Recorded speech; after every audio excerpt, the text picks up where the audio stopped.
It was just another humid morning in Geylang, Singapore's red light district. The streets were buzzing, neon lights flickered, and inside one budget hotel, 2 cleaners went about their usual routine. But when one tried to sweep under the bed, it wouldn't budge. It felt heavy. Curious and a little creeped out, they crouched down, and what they saw would haunt them forever. A naked woman's body, crammed beneath the mattress, blood smeared underneath. Her skin was already discolored, veins dark, and the stench unbearable. She'd been there a while. That woman was Radhika Devi Thyagaraja, a 21-year-old Sri Lankan sex worker. She was also 7 months pregnant. Sadly, both she and her unborn baby boy were dead. 2 days earlier, on September 2, 2008, Devi had checked in with a man captured by CCTV. Dark-skinned, beige cap, ordinary-looking. That man was Madhuri Jaya Chandra Reddy, a 20-year-old construction worker from India. They'd agreed on $50 for sex. After 2 rounds, Reddy wanted more. Devi demanded more money. He refused. She threatened to call her agent. That's when it turned violent. In a panicked rage, Reddy strangled Devi with his bare hands. She was pregnant, unarmed, and couldn't fight back. Once he realized she was dead, he tried to hide it, literally. He slashed open the fabric under the bed, shoved her body inside, and laid the mattress back down. Then, get this, he left the hotel, found another sex worker, and came back to the same room to sleep with her. All while Devi's body was still under the bed. The next morning, after the gruesome discovery, police arrived fast. They combed through hotel records, CCTV, and even found a hidden stash of belongings in the bathroom wall. Devi's passport, clothes, and a prepaid SIM card. The medical examiner confirmed the cause of death: manual strangulation. The fetus had died with her. At first, another guest named Sammy, who had checked in just 9 hours before the body was found, was wrongly suspected. But autopsy results cleared him. Devi had been dead much longer. CCTV footage and phone records led police to Reddy. He'd stolen Devi's phone and jewelry and was still using the phone after her death. Officers traced the number, staked out his dorm, and caught him just 22 hours after the body was found.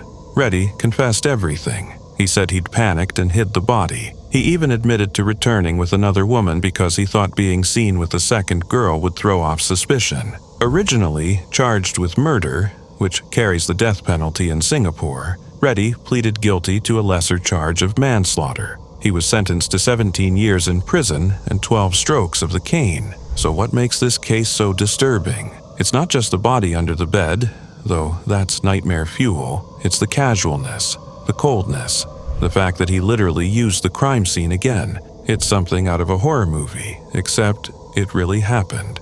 Radhika Devi was more than a headline. She was a mother of 2, with another child on the way. Her family mourned her deeply and pushed for justice. While nothing can undo the horror, her story lives on, as a reminder that every life matters, no matter where it ends. Let's talk about Nicholas Mevoli, a man who wasn't just chasing records but chasing something deeper, both figuratively and literally. He wasn't your average thrill seeker. By day, he was a Brooklyn-based film technician and actor, working on sets like Gossip Girl and Chappelle's Show. But beneath the surface again, literally, he was a rising star in the elite and risky world of freediving. For the uninitiated, freediving is the art, or madness, of plunging deep underwater on a single breath. No tanks, no bubbles, just lungs, guts, and a whole lot of mental focus. While most of us can barely hold our breath through a tense movie scene, Mevoli could do it for over 3 minutes while diving down over 300 feet. He first hit the competitive freediving scene in 2012 and wasted no time making a name for himself. By 2013, he had already smashed an American record with a 100-meter constant weight dive. Fins on, no turning back. That's over the height of the Statue of Liberty, underwater, on one breath. To say Mevoli was passionate would be underselling it. He lived for this.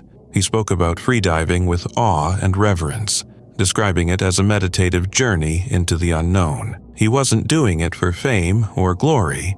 He wanted to understand his limits in the ocean's silence, But with any extreme sport comes risk, and in freediving, that risk is immense. During the vertical blue competition at Dean's Blue Hole in the Bahamas, basically the Super Bowl of freediving, Mevoli attempted a dive to 72 meters without fins. It was ambitious, but not out of character. He was calm, focused, and prepared. He descended into the blue, turned at around 68 meters, and then, in a moment of drive or instinct, chose to keep going. He made it back up, broke the surface, even signaled he was okay, and then collapsed. The cheering stopped. Something was wrong. Despite immediate medical attention, Mevoli couldn't be revived.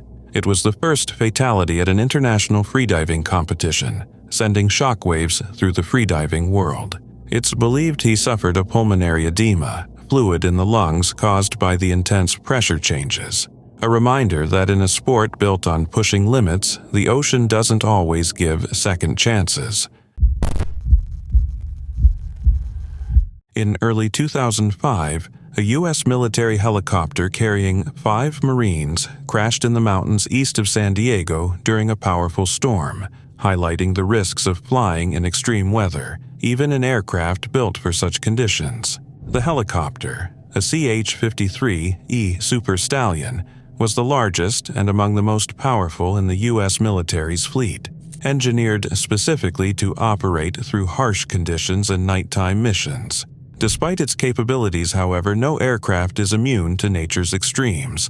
The Super Stallion went down while returning to Marine Corps Air Station Miramar in San Diego from Creech Air Force Base in Nevada. The crash occurred amid torrential rain and heavy snow, blanketing the mountainous terrain in the Cuyamaca Mountains. The last known communication with the helicopter came around 11:30 p.m. during the height of the storm, according to reports from the California Department of Forestry and Fire Protection. The aircraft's location was initially traced by a signal that had been picked up by a Cal Fire Dispatch Center. The military confirmed that all 5 Marines on board were killed in the crash. Their remains were later recovered from the mountainous site near Pine Valley, about an hour east of San Diego. At the time, Major General Michael J. Borg-Schulte, commanding officer of the 3rd Marine Aircraft Wing, described the loss as deeply painful. It is with a heavy heart and profound sadness that I share the loss of 5 outstanding Marines from 3rd Marine Aircraft Wing and the Flying Tigers, he said in a statement. Defense Secretary Lloyd Austin and President George W. Bush also expressed their condolences. The area where the aircraft was found sits at roughly 3,700 feet in elevation and had received up to 8 inches of snow within just a few hours that evening. The nearby Cuyamaca Peak, at over 6,500 feet, adds to the area's challenging terrain, much of which lies within the rocky and heavily forested Cleveland National Forest. Rescue and recovery efforts were hindered by continued snowfall and difficult access to the crash site. The 5 Marines were assigned to Marine Heavy Helicopter Squadron 361, part of Marine Aircraft Group 16 under the 3rd Marine Aircraft Wing at Miramar. As per military protocol, their names were not released publicly until all families had been notified. Captain Stephanie Leguizamon, the wing's spokesperson at the time, acknowledged that the weather had posed serious challenges for search and recovery crews, stating, "I do know that it's cold. I know that's been a contentious issue in accessing the crash site." While the Super Stallion had an established reputation for durability and performance in combat environments, experts emphasize that flying in extreme conditions always carries inherent risk. Timothy Laranger, a former Marine Corps aircraft mechanic turned civilian pilot and aviation attorney, pointed out that although the aircraft was designed for rugged missions, the decision to fly during a severe storm must be carefully scrutinized. Even knowing how capable the Super Stallion is, it's critical for those in command to ask whether the risk is justified, he said. This was a training flight returning to base. Was it necessary to fly in those conditions? Mechanical failure in poor weather would only compound the danger, Laranger added. Although the CH-53E is equipped to handle bad weather, conditions like ice buildup on the rotors can compromise lift and lead to disaster. These and other possibilities, including human error and judgment calls, were all subject to thorough investigation in the months following the crash. The CH-53E Super Stallion, nicknamed the Hurricane Maker, due to the force of its rotor downwash, measures 99 feet long and weighs nearly 35 tons. It can transport up to 55 troops, or approximately 16 tons of cargo, and has a range of about 640 miles. First introduced in the 1980s, it has served in a wide array of military operations, from Lebanon and Somalia to the Gulf War, Afghanistan, and Iraq. Unfortunately, the 2005 crash was not the only fatal incident involving the Super Stallion. Earlier that same year, another Super Stallion went down during a sandstorm in Iraq, killing 31 U.S. service members in what became the deadliest single loss of U.S. personnel during the Iraq War. That crash was ultimately attributed to pilot error. In 2018, the Miramar base suffered another tragedy when 4 Marines were killed after a Super Stallion went down near the California-Mexico border during training. Though pilot error was ruled out in that case, families of the victims later pursued legal action, claiming that a defective aircraft component was to blame. Despite these incidents, more than 130 Super Stallions remain in operation, continuing to play a critical role in military logistics and combat missions. It started out as a carefree solo adventure. 21-year-old Elisa Lam, a bright, curious student from Canada, was just beginning her California journey. On January 26, 2013, she checked into Los Angeles' infamous Cecil Hotel, hoping for a few days of urban exploration, bookstore browsing, and fun in the sun. But what was meant to be a dream trip turned into something far darker, and ultimately her last. The Cecil Hotel itself already had a spine-tingling reputation. Serial killers like Richard Ramirez once roamed its halls, and urban legends whispered of ghosts and curses. But Elisa didn't know that, or maybe she didn't care. Just days after she arrived, things got weird. Hotel guests and staff started noticing strange behavior. Elisa was moved out of a shared room after allegedly leaving creepy notes like "go home" and "get out" on her roommates' beds. She was even escorted from a TV taping for acting strangely. Still, no one could have predicted what was coming next. On January 31st, Elisa visited the Last Bookstore, an artsy local spot just blocks away, chatting excitedly with staff about books and souvenirs for her family. But later that day, she vanished. When her parents didn't hear from her, which was out of character, they panicked and called the LAPD. The police scoured the hotel. No signs of forced entry. Her belongings, including meds for her bipolar disorder, were still in her room. Nothing made sense. But then came the elevator video. Released to the public, this footage became one of the most viral and haunting clips on the internet. In it, Elisa presses nearly every button in the elevator, steps in and out, peeks around like someone's chasing her, then gestures as if talking to someone unseen. The door never closes. The video fueled countless theories. Was she on drugs? Was someone stalking her? Was it paranormal? Weeks passed. Then came the water complaints. Guests reported weird-tasting water and low pressure. On February 19th, a maintenance worker went to the roof, checked the tanks, and made a horrific discovery. Elisa's nude body floating inside, her clothes sunk to the bottom. The hatch had been left open. The autopsy found no signs of trauma, no drugs or alcohol. Just one chilling fact: her prescription meds were barely in her system. Experts suggested she'd suffered a psychotic episode, possibly hallucinating and trying to hide from something that wasn't there. They believe she climbed the fire escape, opened the tank and got inside, but couldn't get back out. And here's the creepiest part. There was no way anyone could have forced her in without leaving marks. No bruises, no cuts, just mystery. Some say it was the dark energy of the Cecil Hotel. Others believe it was the tragic result of untreated mental illness. But the image of Elisa, alone, scared, hiding in plain sight, haunts people to this day. Despite the pain, Elisa's family has continued to honor her memory. They spoke openly about mental health, hoping her story might help others struggling with bipolar disorder. Her online blog, full of raw and heartfelt posts, still resonates with fans who never even met her, but feel like they knew her. Elisa Lam was a daughter, a sister, and a dreamer who just wanted to see the world. Instead, she became the center of one of the internet's most disturbing unsolved mysteries, one that blurs the lines between reality and the unexplainable. And though her story ended in tragedy, the legacy she leaves behind is one that reminds us: check on your loved ones, be kind to strangers, and never underestimate the unseen battles people fight.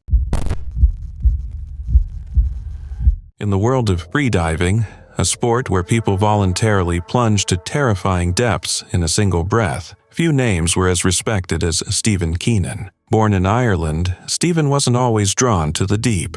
In fact, he started out like many adventurers, restless, curious, and looking for something more. That something more eventually led him to the Red Sea, specifically Dahab, Egypt, home of the legendary Blue Hole, a breathtaking, dangerous underwater sinkhole that's both mesmerizing and tragically deadly. Stephen became a top safety diver and co-founder of Dahab Freedivers, where he trained others in the art of descending into the deep with no oxygen tank, just lungs, skill, and an iron will. He was admired not just for his athleticism, but for his calm presence, fierce dedication, and how seriously he took his role in keeping others safe. People trusted him with their lives, and he never took that lightly. In July 2017, he assisted Elisa Lam, a rising star in freediving. She was young, talented, and ambitious, known for her daring dives and unwavering focus.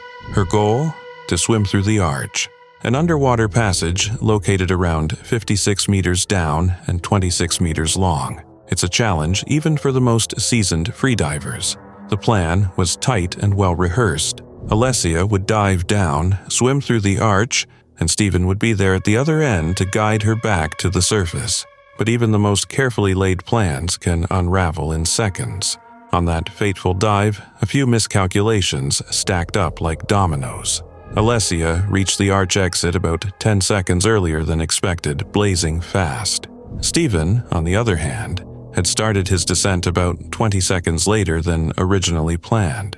When she exited, she was disoriented, and instead of rising along a guideline, she drifted off course.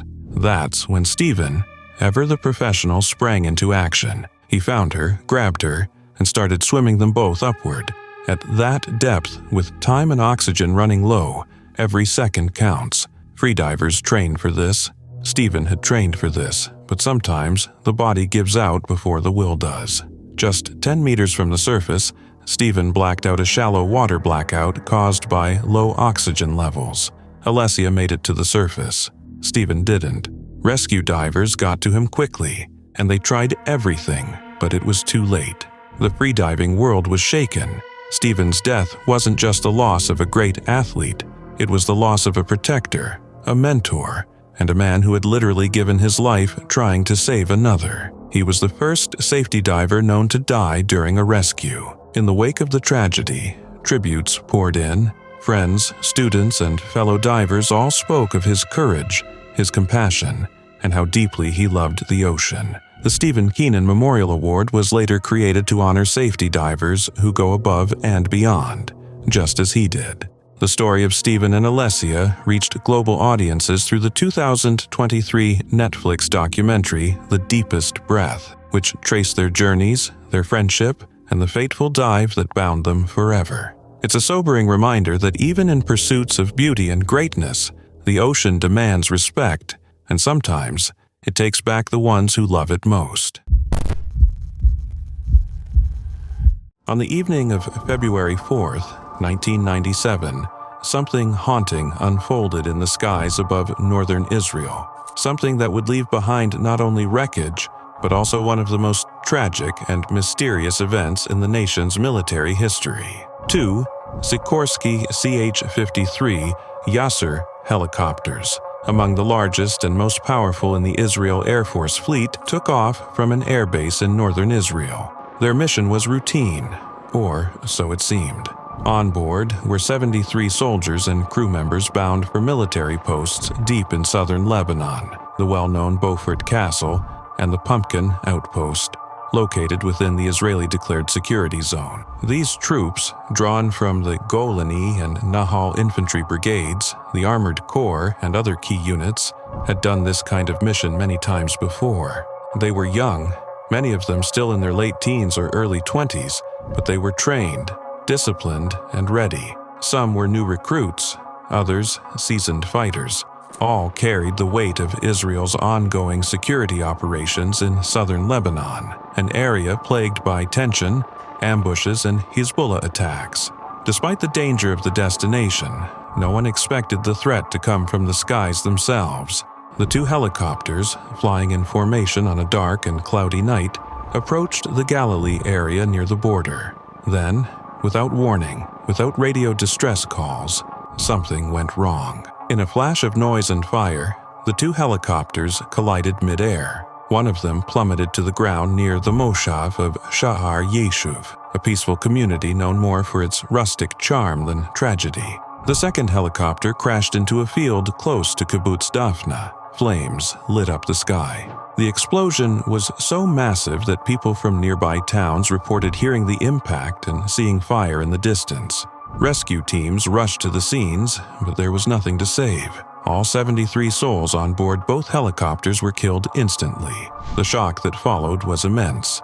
Israel had never experienced a helicopter crash of this scale. It became known simply as the helicopter disaster, and overnight, it plunged the entire country into mourning. The funerals stretched on for days. Families across Israel buried their sons, brothers, and husbands, young lives full of promise, now suddenly gone. Schools, bases, and neighborhoods held memorials. Radios played somber music, and still, the same question echoed everywhere. How could this happen? A government commission was quickly established to investigate. Teams of aviation experts, military analysts, and senior commanders examined every angle. They reviewed flight logs, interviewed air traffic controllers, replayed cockpit communications, and studied wreckage. Pilots were questioned. Weather patterns were analyzed. Nothing was left untouched. And yet, despite all this, a clear answer never came. The final report offered no single cause. It suggested possible contributing factors, perhaps a breakdown in communication, a lapse in protocol, or a misjudgment of distance in low visibility. But it didn't name one definitive reason. The mystery remained unsolved. For a military known for its precision and order, this uncertainty became almost unbearable. As years passed, the pain of that night never fully faded. Near Kibbutz Dafna, where one of the helicopters went down, a memorial was erected. A quiet, solemn space featuring a still pool surrounded by 73 boulders. Each one bears the name of a fallen soldier. Visitors come there not just to remember, but to feel the weight of something larger than themselves. A sense of collective grief, of loss too vast to fully grasp. And still, the skies remained restless.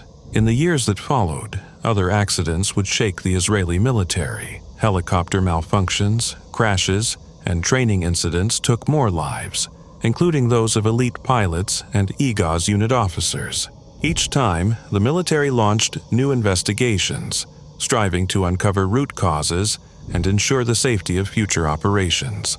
The promise was always the same: to search without bias, to learn from mistakes, and to care for those left behind. Despite these efforts, the mystery of the 1997 disaster loomed like a shadow over every investigation that followed. Every time a rotor spins or a pilot takes off into the night, the echoes of that crash linger in the background.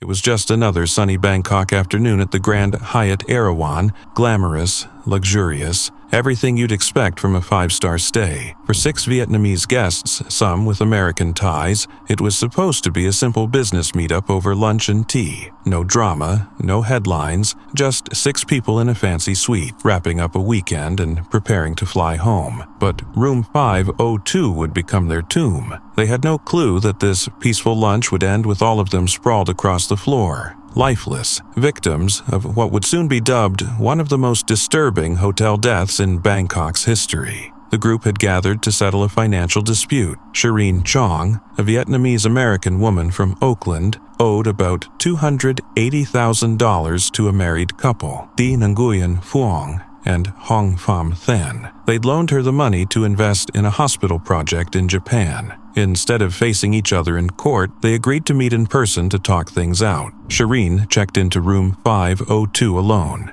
The others arrived separately. Also present was Thi Nguyen Phuong Lan, there to mediate, Dang Hung Van, whose role remains unclear, and Din Tran Phu, a well-known Vietnamese makeup artist hired by Shireen for the trip. Phu had even messaged his family saying he was staying an extra day. No one imagined it would be the last time they'd hear from him. At 2 p.m., Monday, hotel staff delivered food and 6 cups of tea to room 502. Shireen received it and, this is important, refused help brewing the tea even though the waiter offered. He later said she was visibly stressed and barely spoke. By 2:17 p.m., all 6 people were seen on security footage entering the room. After that, total silence. No cries, no calls, nothing. When they didn't check out the next day, staff grew suspicious. Using a secondary door, they entered the suite. What they found was chilling. All 6 guests were dead on the floor. 2 appeared to have crawled toward the door before collapsing. The food was untouched, still wrapped, but every single teacup had been used. Inside those cups, a strange powder. Tests later confirmed cyanide, the kind of poison that can kill in minutes. There were no signs of struggle. The room was locked from the inside. This wasn't a robbery, and it definitely wasn't suicide. One of them had poisoned the tea. Photos of the scene quickly spread online. Pristine dishes, lifeless bodies, and a police diagram of the room fueled viral speculation. Had Shireen poisoned everyone out of desperation? She was being sued by every other person in that room. The motive was clear. The tea delivery time lined up, and she was the only one there to receive it. But since she also died, the case hit a dead end. No one else was in that room. No one heard anything. No forced entry. Just 6 people, 1 poisoned pot of tea, and a mountain of unanswered questions. Cyanide, by the way, is brutal. It shuts down your body's oxygen supply from the inside out. Within seconds, you're dizzy. Minutes later, gone. The victims' lips had turned purple. Their organs were blood red. It was swift and silent. Families were left shattered. Din Tran Phu's father said his son was just doing his job, working with clients he trusted. He was 37, successful, and full of life. Now, he's gone without warning. Authorities in Thailand and Vietnam continue investigating. The Vietnamese government got involved quickly, urging justice and answers for the victims. These 6 people were more than headlines. They were loved, they were valued, and they didn't deserve this fate. Their story is a haunting reminder. Even in the most luxurious places, the darkest tragedies can unfold in complete silence. If you've ever tried holding your breath for longer than a minute, you'll know it's not exactly a walk in the park. But for Audrey Mestre, it was a way of life. A world-class freediver, marine biologist, and all-around underwater phenom, Audrey pushed the limits of human endurance in a sport where a single mistake can mean the difference between glory and tragedy. Sadly, in her case, it became the latter. Audrey was born in France and raised near the sea, which probably explains why she felt more at home under the waves than above them. She wasn't just chasing records, she was fascinated by the ocean itself. After studying marine biology, she got serious about freediving and eventually teamed up with, and married, the charismatic and controversial freediving champion Francisco Pepin Ferreras. Together, they weren't just a couple, they were a brand. When they weren't breaking records, they were preparing to break them again. By 2002, Audrey was already one of the top freed divers in the world, having previously reached a depth of 125 meters. But that year, she planned something even more daring, a record-breaking no-limits dive to 171 meters. That's 561 feet, almost 2 football fields stacked vertically. No limits freediving is about as extreme as it gets. The diver descends with the help of a weighted sled and relies on an inflatable lift bag to shoot back to the surface. Sounds simple, but if anything goes wrong, there is no second chance at those depths. On October 12th, off the coast of the Dominican Republic, Audrey made her final dive. She descended smoothly, but when she reached the bottom, her lift bag failed to inflate. The air tank supposed to fill it was empty, and just like that, things turned catastrophic. Audrey remained underwater for more than 8 minutes, far too long. By the time she was pulled to the surface, she was unconscious and had no pulse. Tragically, there was no proper medical setup on the dive boat, no professional rescue team, and no emergency plan that could have saved her. The freediving world was stunned. How could something so avoidable have happened? Fingers quickly pointed at Ferreras, who had been in charge of the dive's logistics. Critics argued the dive was rushed, poorly planned, and lacked the safety protocols typically seen in record attempts. Some even suggested that ego and ambition had taken precedence over safety. Carlos Serra, a former friend and associate, later wrote a book called The Last Attempt, painting a disturbing picture of negligence and control surrounding Audrey's final dive. Audrey Mestre's death was not just a tragic accident, it was a wake-up call for the entire freediving community. Since then, safety standards in the sport have been significantly tightened, but her legacy lives on. She was a passionate explorer who loved the ocean deeply and died doing what she loved most. Though her final dive ended in heartbreak, Audrey's name remains etched in the annals of freediving history, not just for her records, but for the lessons her story continues to teach. On June 2, 1994, a Royal Air Force Chinook helicopter crashed on the rugged slopes of the Mull of Kintyre in Scotland, claiming the lives of all 29 people on board. Among them were 25 of the UK's most senior intelligence and security personnel, representatives from MI5, the Army, and the Royal Ulster Constabulary, RUC. The crash remains one of the worst peacetime tragedies in RAF history and the fourth deadliest in its records. The Chinook had taken off from RAF Aldergrove in Northern Ireland, bound for a high-level security conference in Inverness. The timing was critical, just 2 months before the IRA announced a ceasefire. The flight, however, never reached its destination. Flying in heavy fog, the aircraft crashed into a hillside, instantly killing everyone aboard. The disaster sent shockwaves through the intelligence community and the government. Air Chief Marshal Sir William Ratton described it as the largest peacetime tragedy the RAF had suffered. The fact that so many top-level operatives had been placed on the same helicopter raised eyebrows. Why were so many critical personnel, key figures in the fight against terrorism in Northern Ireland, on a single flight? This question, among others, fueled public outcry and speculation. The crash's cause was not immediately clear, and over the years it became a magnet for conspiracy theories. Some suggested a secret hypersonic U.S. military aircraft had caused wake turbulence that brought the Chinook down. Others speculated that the crash had been an assassination linked to the fragile peace negotiations underway in Northern Ireland. The Chinook's safety record had been considered strong up until that point. Northern Ireland Secretary Sir Patrick Mayhew stated that there were no plans to ground the rest of the fleet, despite the severity of the incident. But as investigations began, controversy quickly followed.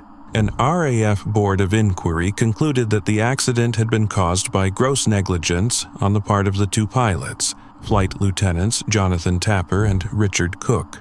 This finding enraged their families, colleagues, and supporters, who launched a lengthy campaign to clear their names. Critics of the report, including politicians and aviation experts, argued that the evidence did not support such a harsh judgment, especially given the difficult flying conditions and the complex nature of the Chinook's systems. For over 2 decades, the fight to exonerate the pilots continued. The Ministry of Defense faced criticism not only for blaming the pilots, but also for a lack of transparency around documents and decision-making tied to the case. Some feared that key information might be destroyed or hidden, prompting calls from victims' families, the Church of Scotland, and even MPs to preserve and release all related records. Ultimately, the campaign succeeded. After years of pressure, the verdict of gross negligence was overturned, and the pilots were officially exonerated. Their families, while relieved, were left with lingering grief over the time it took to clear their loved ones' names. The crash was a severe blow to the UK government's counter-terrorism operations at a crucial moment in the Northern Ireland peace process. Losing 25 senior intelligence and security officials in a single event created what one account called a temporary confounding of the British government's efforts to suppress IRA activities. It was a tragic loss, not just in terms of human lives, but also institutional knowledge and momentum at a sensitive political juncture. Today, a memorial stands on the mole of Kintyre, marking the site of the crash. It serves as a solemn reminder of those who died that day, those who served quietly and strategically, far from the public eye, in the effort to bring peace to a deeply divided region.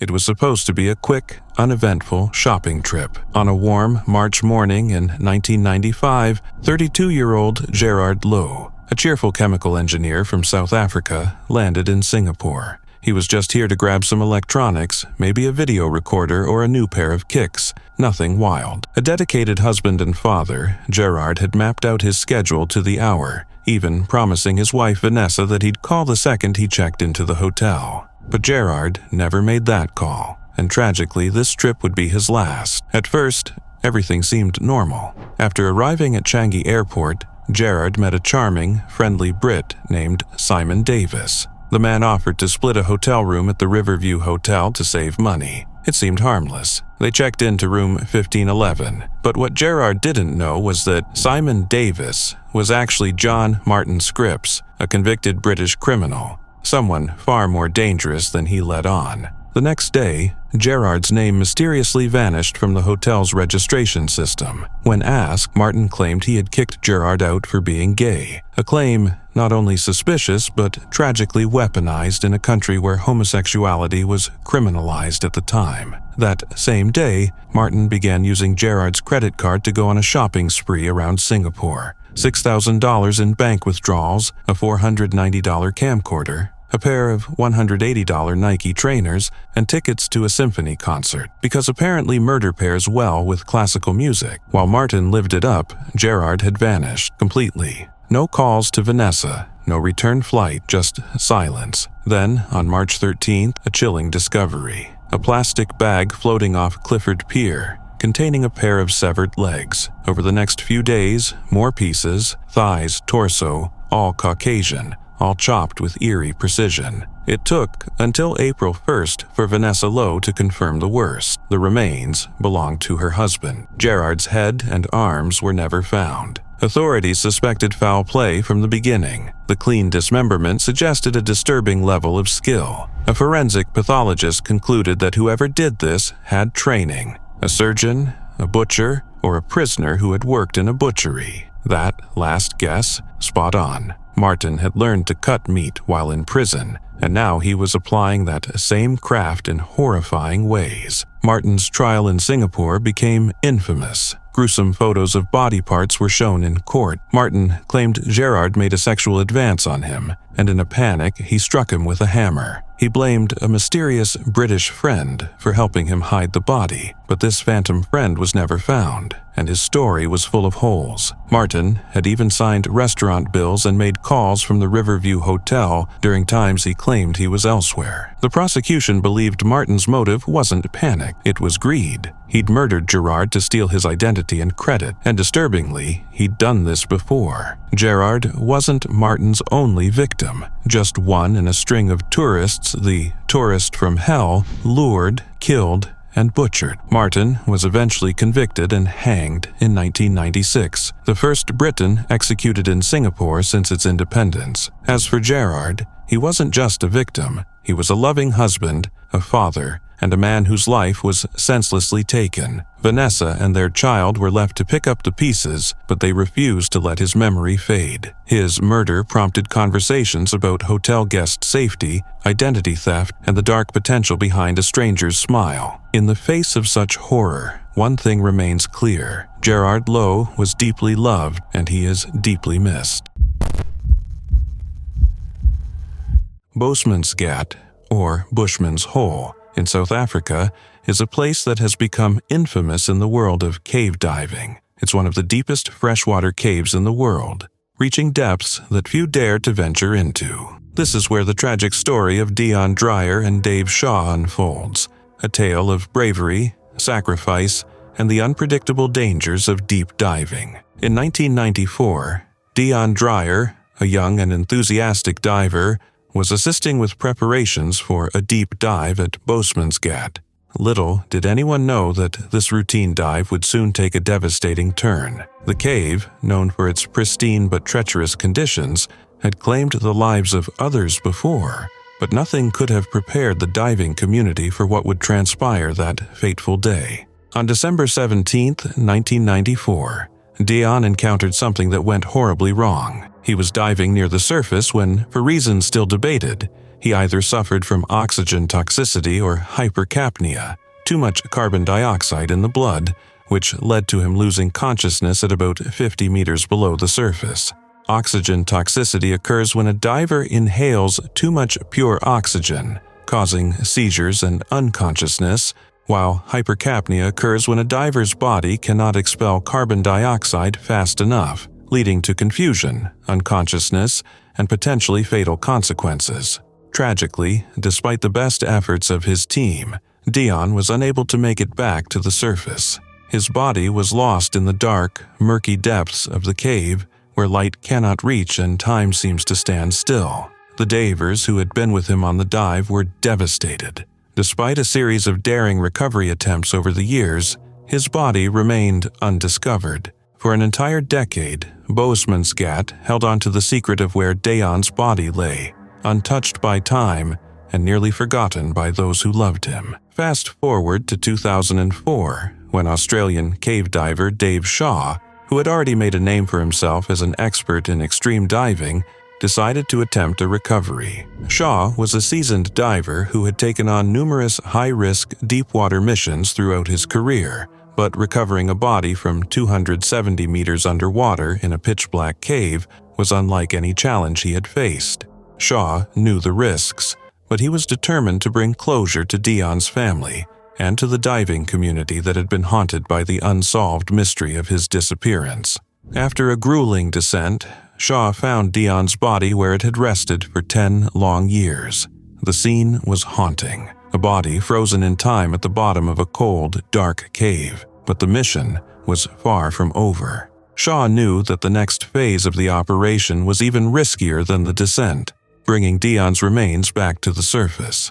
In January 2005, Dave Shaw made the dangerous decision to dive again, this time to retrieve Dion's body. This dive would be his last. Shaw, despite all his expertise, was not immune to the dangers of such extreme depths. As Shaw descended deeper into the cave, the pressures of the extreme depth and the complexities of the dive became too much for even his seasoned experience. Tragically, Shaw lost his life during the ascent, leaving his team in shock and grief. His diving buddy, Don Shirley, who had accompanied him on the dive, came close to perishing as well. Don's heroic attempt to rescue Shaw's body resulted in severe injuries. The extreme pressures of the cave had taken their toll, and Don was left with permanent damage to his body, specifically to his balance, which would affect him for the rest of his life. It was a tragic turn of events, where the courage and expertise of both divers could not save them from the unforgiving forces of Bushman's Gat. The death of Dave Shaw and the loss of Dion Dreyer became one of the most poignant stories in the world of cave diving. It serves as a sobering reminder of how dangerous these extreme sports can be, and how even the most experienced divers can fall victim to the unpredictable forces of nature. The story of these two men, their sacrifices, and the risks they took in an attempt to recover a fallen comrade is a testament to the unwavering spirit of those who explore the unknown. They gave their lives in the pursuit of something greater than themselves, and in doing so, they became legends within the diving community. The incident was not just about tragedy, though. It brought global attention to the risks of cave diving, the need for proper preparation, and the human element behind such daring adventures.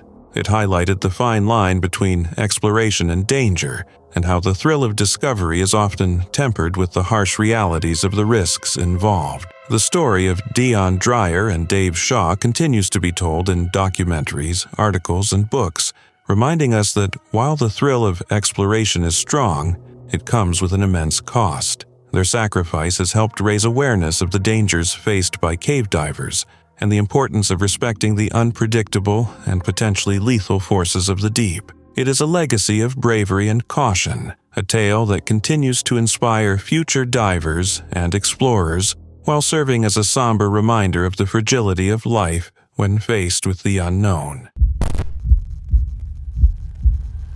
On August 19, 2002, one of the deadliest tragedies in Russia's war with Chechnya unfolded in the skies above Grozny. A massive Mi-26 military transport helicopter, the largest in the Russian fleet, was flying over the war-torn capital, packed with more than 120 soldiers. Many of them were officers returning from leave or rotating in to relieve others at the front line. The chopper, already overloaded beyond its safe limit, was heading toward the Kankela military base just outside the city. Then, without warning, disaster struck. At about 5 p.m. Moscow time, a violent explosion rocked one of the helicopter's engines. Smoke and fire began pouring from the aircraft as it started falling rapidly from the sky. The crew tried to issue an emergency landing request, but there was little time. The helicopter, flying at around 600 feet, crashed hard into a field just outside Kankela. What made things worse was where it landed. Unknown to the crew, the crash site was filled with hidden landmines. As the wreckage burned, some of those mines exploded, making rescue efforts incredibly dangerous. Many of the soldiers on board had no chance to escape. The Mi-26's only doors were located underneath the aircraft, which were blocked on impact. The result was catastrophic. 121 of the 127 people on board were killed.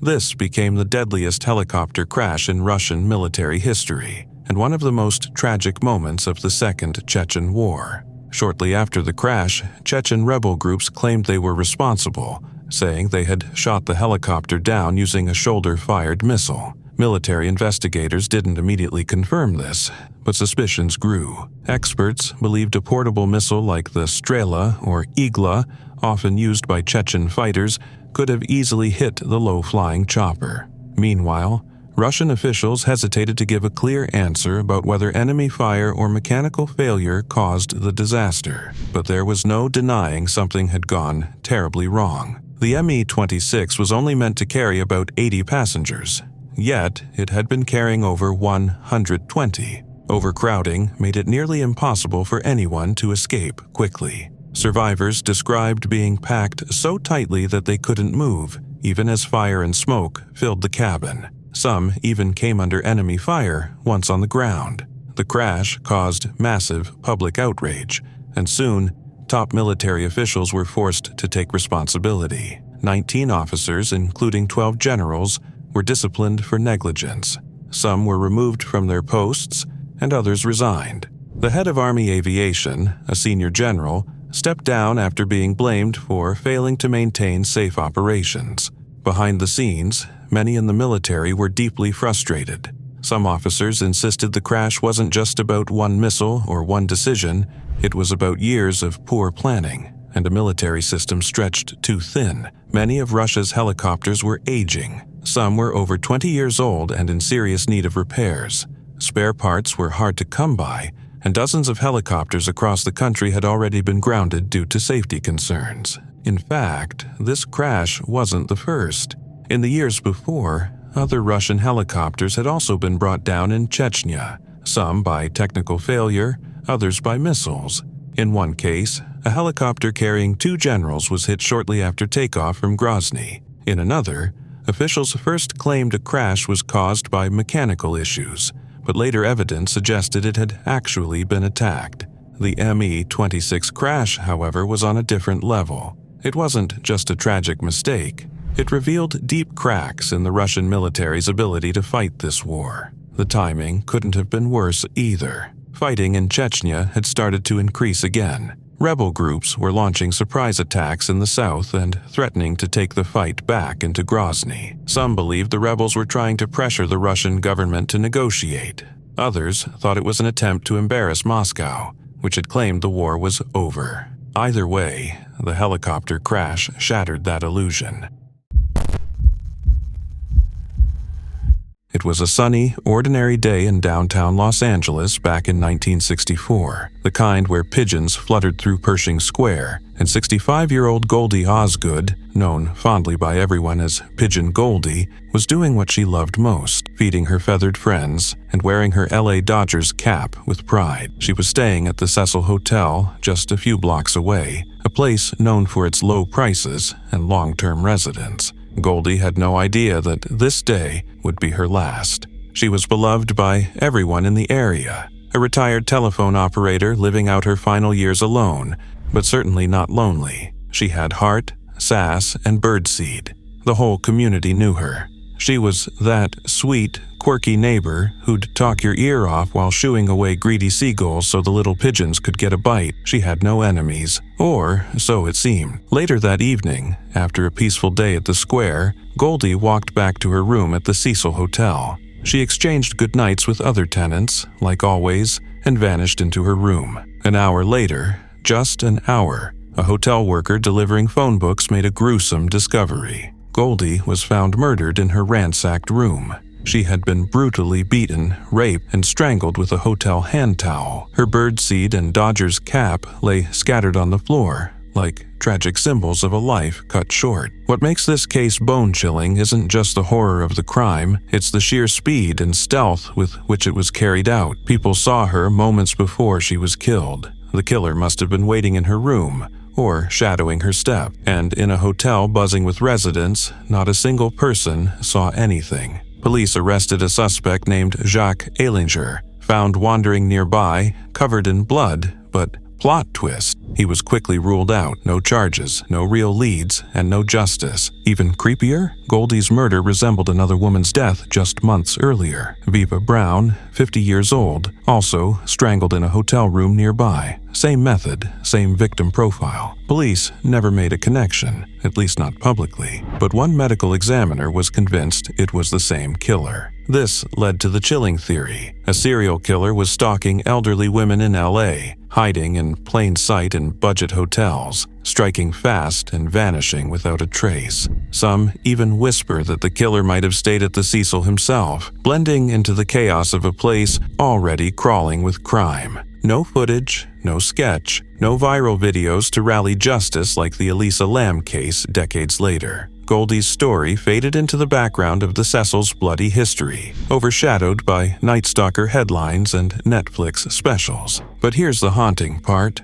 Her murder remains unsolved. Over 60 years later, her killer has never been found. And if he's still alive, he'd be in his 90s by now, living free. That's the kind of real-life horror no ghost story can top. Still, Goldie's friends never let her memory go. The local community, many of them as poor as she was, came together and planted flowers around Pershing Square. It was a small garden of grief and love. They didn't have much, but they gave what they could. That's who Goldie was, someone worth remembering. There may be no justice for Pigeon Goldie, no viral campaign, no suspects or courtroom trials, but there is this, a story, a quiet legacy, and a message to anyone listening. Kindness matters, even if the world forgets you. So, the next time you walk past a pigeon or find yourself in LA's Pershing Square, maybe drop a few seeds. Say a quiet hello to a lady in a Dodgers cap who never got to say goodbye. Yuri Lipsky's tragic death is one of the most haunting and talked about stories in the world of cave diving. It's a cautionary tale about pushing the limits of human endurance and the extreme dangers of exploring the unknown. In 2013, Lipsky, an experienced cave diver, set out on what would become his final dive into the notorious Cave of Swallows, Cueva de las Golondrinas, in Mexico. This cave, known for its extreme depth and unpredictable conditions, has claimed the lives of many before and after, and Lipsky's attempt was no different. He wasn't just diving for fun. He was attempting a record-breaking descent to the deepest part of the cave, a place no one had ever reached before. What made this dive even more perilous was the complexity of the environment. The Cave of Swallows is a vertical shaft that drops down more than 1,200 feet, which in itself is terrifying. When you add in the difficulty of navigating tight underwater passages with heavy diving equipment, it becomes a real-life test of both physical and mental strength. Lipsky, like many experienced divers, was well aware of the risks, but he was also prepared, or so he thought, with his equipment and training. However, things quickly went wrong. As Yuri made his way deeper into the cave, something went awry with his dive gear, specifically his oxygen supply. In cave diving, even a small malfunction can turn deadly in an instant. Lipsky's situation grew more dire as his breathing became more labored and the light from his dive light flickered. With limited oxygen and no immediate way to reach the surface, his chances of survival were quickly dwindling. In a tragic twist, his helmet camera continued recording during his final moments, capturing everything that happened in the minutes leading up to his death. The footage, which later surfaced online, showed the harsh reality of his struggle, the cold, isolation, and the crushing pressure of being stuck so far beneath the surface with no escape. It's a chilling reminder of the risks associated with extreme sports and the relentless power of nature. What makes this story even more haunting is that Lipsky was not just an ordinary diver. He was an experienced and highly trained professional who understood the risks and had the skills to back them up. But the Cave of Swallows is a place where even the most experienced can be caught off guard. It's a deep, dark, and unforgiving environment that requires more than just technical expertise. It demands a level of caution and respect that sometimes, no matter how hard we try, we can't fully control. Lipsky's story is often shared in the diving community as a somber reminder of the importance of preparation, caution, and respecting the environment we are exploring. It serves as a tribute to his passion for diving and his commitment to pushing boundaries, but also as a warning of the extreme dangers that come with it. For many, his death underscores the unpredictable nature of cave diving, where the line between adventure and tragedy is incredibly thin. November 6, 1986 began like any other day for the 47 men on board a Chinook helicopter traveling from Shell Expro's Brentfield to Shetland. The British International Helicopters aircraft departed with 3 crew members and 44 passengers, heading towards Sumburgh Airport. The weather was calm, and the journey was expected to be routine. As the helicopter approached the runway, the pilot radioed a standard 2 minutes to landing message. It was flying at 500 feet and preparing for descent. But without warning, the aircraft vanished from radar. Within seconds, it had plunged into the North Sea. There was no time for a distress signal. The Chinook broke apart on impact and sank rapidly. Emergency responders rushed to the crash site, but the scale of destruction was devastating. Wreckage floated across the sea, and the mission quickly turned from rescue to recovery. Only 2 men survived the crash: pilot Pushp Vade and passenger Eric Morans. The remaining 45 perished, making it the worst offshore helicopter disaster in Scottish history. The cause of the accident was a transmission failure that led to the twin rotor blades colliding mid-air. The gearbox failed, causing the rotors to crash into each other. With the rear rotors severed, the helicopter lost control and plummeted into the sea, falling approximately 50 meters. Vade and Morans were miraculously pulled from the water by a Coast Guard helicopter piloted by Captain Gordon Mitchell. One clung to a life raft. The other held onto a piece of debris. Both were flown to Lerwick's Gilbert Bain Hospital for treatment. The Chinook had been stationed at Sumburgh since November 3rd to support shuttle flights between oil platforms in the East Shetland Basin. That morning's flight was slightly delayed due to an oil leak in the gearbox, but after repairs, it departed at 8:58 a.m.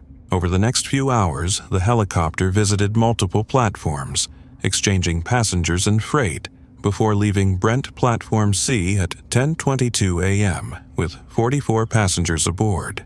Everything proceeded normally until the final minutes of the return trip. Air traffic control cleared the aircraft to land on runway 24, but shortly afterward, the helicopter was gone. The official investigation confirmed that a critical failure in the transmission system caused the mid-air collision of the rotors. The mechanical breakdown happened with no warning, and the crash occurred too quickly for any effective response. The incident prompted serious questions about the maintenance and reliability of offshore aircraft. The tragedy was a deep blow to the North Sea oil industry, which had already experienced several air accidents. Many of the victims were from northeast Scotland and included professionals from various fields, engineers, technicians, and even a well-known local rugby captain, Doug Lowson, 30, who had led the Gordonians rugby team. 30 years after the disaster, a memorial service was held at St. Nicholas Kirk in Aberdeen. The service honored the 45 men who died, with family members, industry officials, and community members in attendance.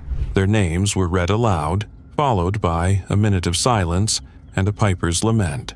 Reverend Gordon Craig, chaplain to the oil and gas industry, led the service, emphasizing the importance of keeping the victims' memories alive. Despite further helicopter incidents in the years since, the 1986 Chinook crash stands out for its scale and suddenness. On what had been a beautiful, clear day in Shetland, 45 lives were lost in an instant, leaving a legacy of grief, remembrance, and a call for safer skies.